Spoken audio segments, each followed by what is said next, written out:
Hi there. Today I'm going to give you an introductory walkthrough on the Callation portal. Starting with the login page. As you can see here, the username for your account will be your email address. For the standard password login method, your password should have been provided to you in your welcome email. To use this method, you can simply enter your email address and password where indicated, then click the login button. If you have forgotten your password, clicking on Forgot Password will issue you a password reset link via email. Below the standard login area, we also have options for single sign-on through either a Google or Microsoft account.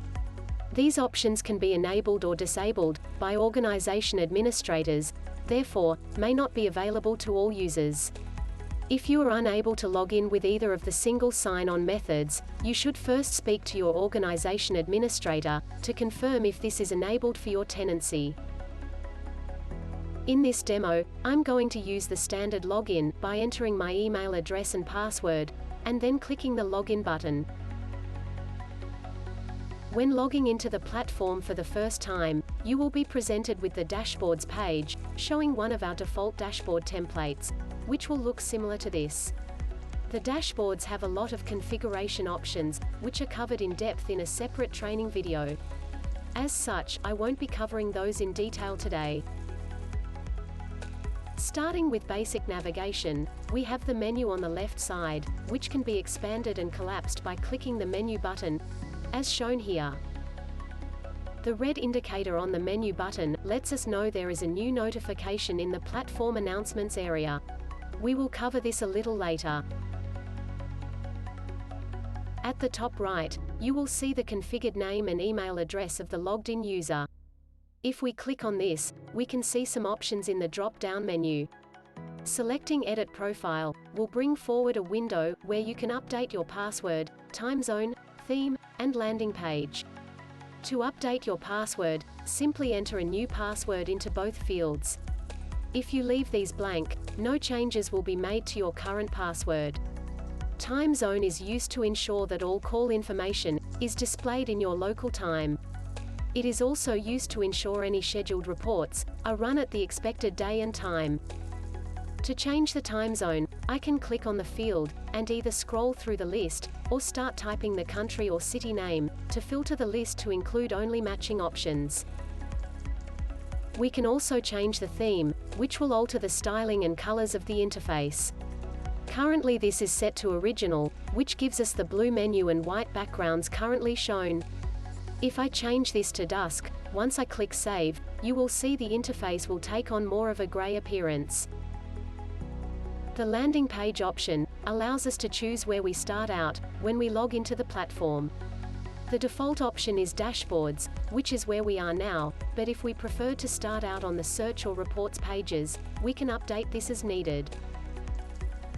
If I click Save, the window will close, and as I change the theme to dusk, you will see that the interface will update to the new color scheme accordingly.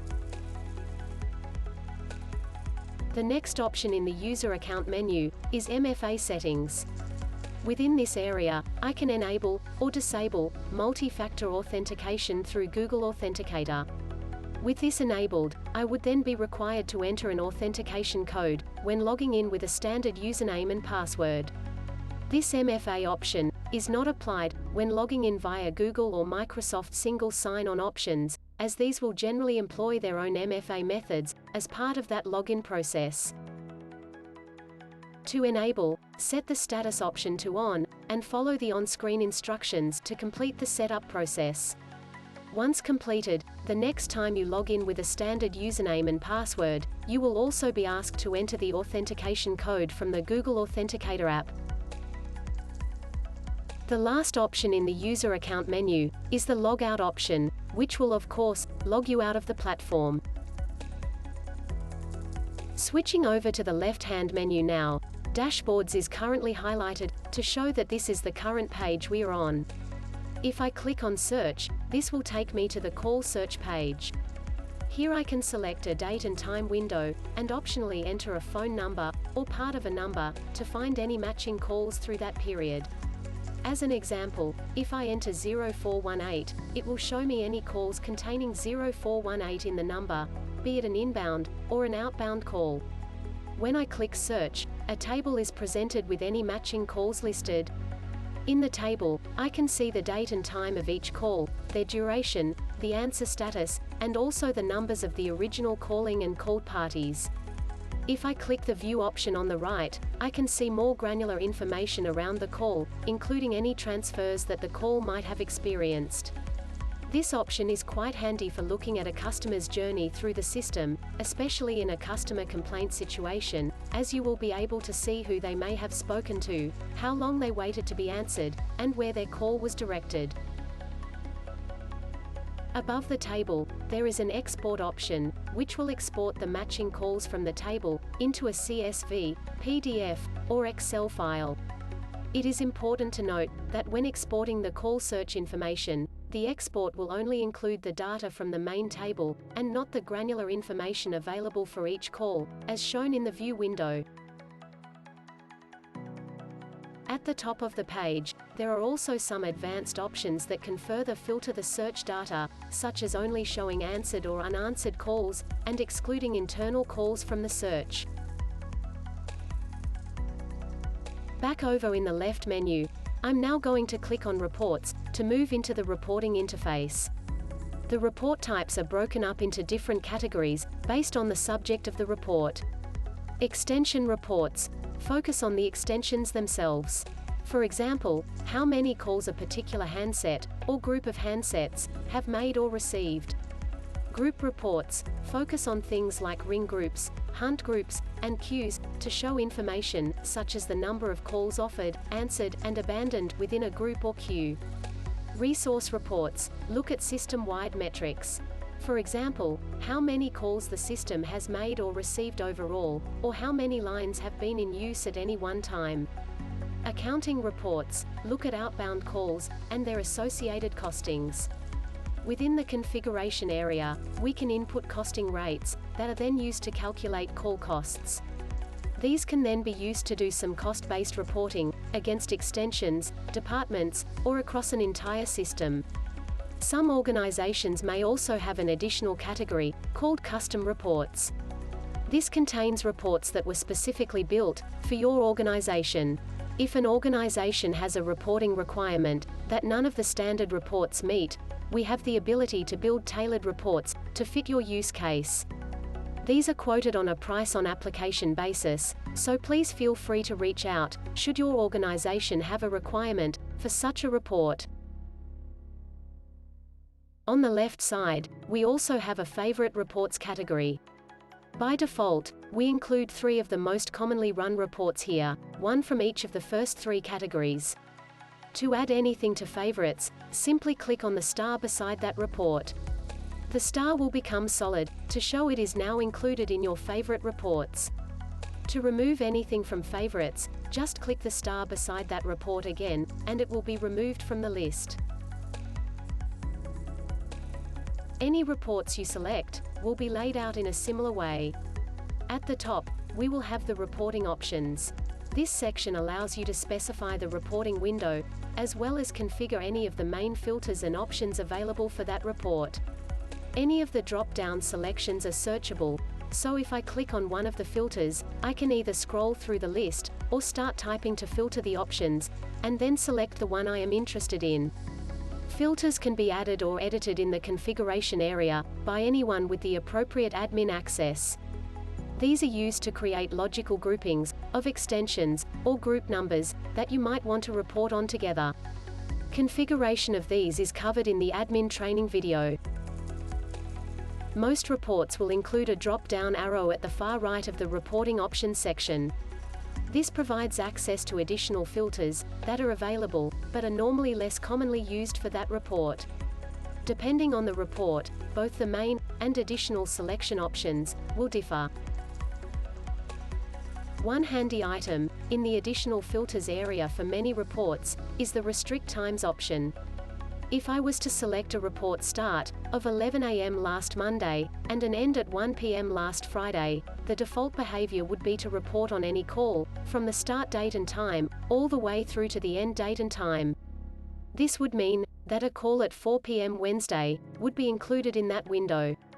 If I enable restrict times though, the logic on this changes, so that only calls between the hours of 11 a.m. and 1 p.m. would be included, across all the dates selected.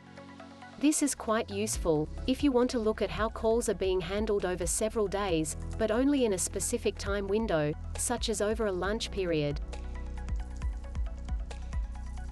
Clicking on the arrow to the right of the Run Report button will reveal Email to Me and Email to Other options. Selecting either of these items will process the report offline and email it out on completion. This can be particularly useful if you are attempting to run a very large report that may not run or display correctly in your web browser.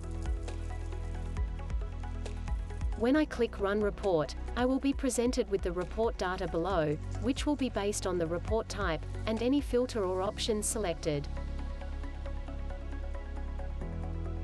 As mentioned earlier, I can collapse the menu, which can give some extra real estate to the report data, but I can also scroll across and back if needed. In this example report, the output is displayed in a table, showing me the column headings across the top, and a row per extension, with the associated reporting data for that extension. On the right, we have a download option, where I can download the report as a CSV, PDF, or Excel file. If I click PDF, this will generate a PDF file, with the same information presented in the web interface, which I can then save for later review, or share with coworkers. Any of the reports available here can also be scheduled to automatically be delivered by email at regular intervals. I will now click through into the Scheduler page to show how this is done. Any existing scheduled reports will be displayed in a table like this. If I want to add a new report, I can click the Add button at the top right. There are 3 tabs across the top. The first tab is Report, which allows me to choose the report type, interval, and format. The first thing I do here is select the report type that I would like. For this example, I will leave this as Extension Summary. Under Report Format, I can select, or deselect, the formats that I want to be included in the email. We then need to give the report a description. For this one, I will type in Test Report. The report interval allows me to choose how regularly I want to receive the report. Options here are daily, weekly, or monthly. If I select daily, I have the option to have this sent every day, or only on weekdays. If I select weekly, I would then select the day of the week I want it to run. If I select monthly, I would then choose which day of the month. Time to run allows you to select what time of the day you want the report to be delivered. This is based on your configured time zone, and currently, we provide hourly options for selection. Reporting period allows you to select the reporting window you want to run the report for. For example, you might want to run the report across the current day, or across the previous calendar month. There are several options here, as well as a custom option, which allows you to provide some more specific input, such as only running a report from the 1st to the 15th of the month. The next tab at the top is the Options tab. This is where we can specify any options and filters for the report. The items in this tab will differ based on the report type selected in the previous tab. Under the Distribution tab, I can specify where I want the report to be sent. Email to Me will send the report to the current logged-in user, and can be selected or deselected. Distribute To allows you to enter any email addresses that should receive a copy of the report. Once I save the report, it will display in the table, showing the description, report type, formats, report period, and also when it is set to run. I can also see when the report last ran, and there is a sub-menu on the far right that can be used for a few additional options. In this menu, I have Edit, Copy, Delete, and Run Now. Edit will allow me to make changes to the scheduled report. Copy will duplicate the report, so I can make changes to some of the options, and resave. Delete, as you would expect, will delete the scheduled report. And lastly, Run Now will allow you to manually trigger the report to run, instead of waiting for the next scheduled event. Moving over to the Alerts section, the layout of this area is similar to the scheduler. Rather than specifying when to run, alerts or email notifications that are automatically triggered, based on an event being detected on the system. In this table, we have a last detected column, to show when the alert was last triggered. To add a new alert, I can click the Add button, at the top right. Examples of the alert types are missed calls, where an unanswered call is detected for an extension, or group number. Long calls, where an extension was on a call, for longer than a specific timer. And trunk utilization, where we can monitor how many lines are in use at any one time. For example, we might have 20 lines on the system, and want to get an alert when 18 or more are in use, so we know we are approaching this limit. The Parameters tab is where we configure the specifics for the alert type chosen. In this example, I have selected Group Missed Calls. So within the Parameters tab, I need to select the minimum ringing time that will trigger an alert, the group, or group filter, I want to monitor, and optionally, enable or disable detection, against internal calls, and calls that went to voicemail. The Distribution tab works in the exact same way here, as it does in the scheduler. Clicking Save will show the new alert in the table. Again, we have a sub-menu on the far right, containing Edit, Copy, and Delete options. The Announcements section, which we briefly touched on earlier, is somewhere we post notifications for any changes or new reports and features added to the platform. When there is a new announcement, there will be a notification indicator on the top menu button, and also over the announcements icon in the menu. Once opened, the notification indicator will be removed. Any announcements shown here will include a title, the date the announcement was posted, a brief description, and a view option, to read the full details of the post.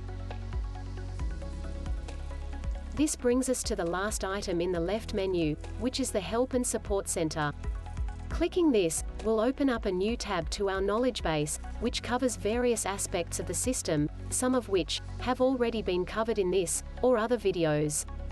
There are pages for each of the reports, covering things like the definitions of the column outputs, and also some general FAQ type pages that cover some of the frequently asked questions around the platform.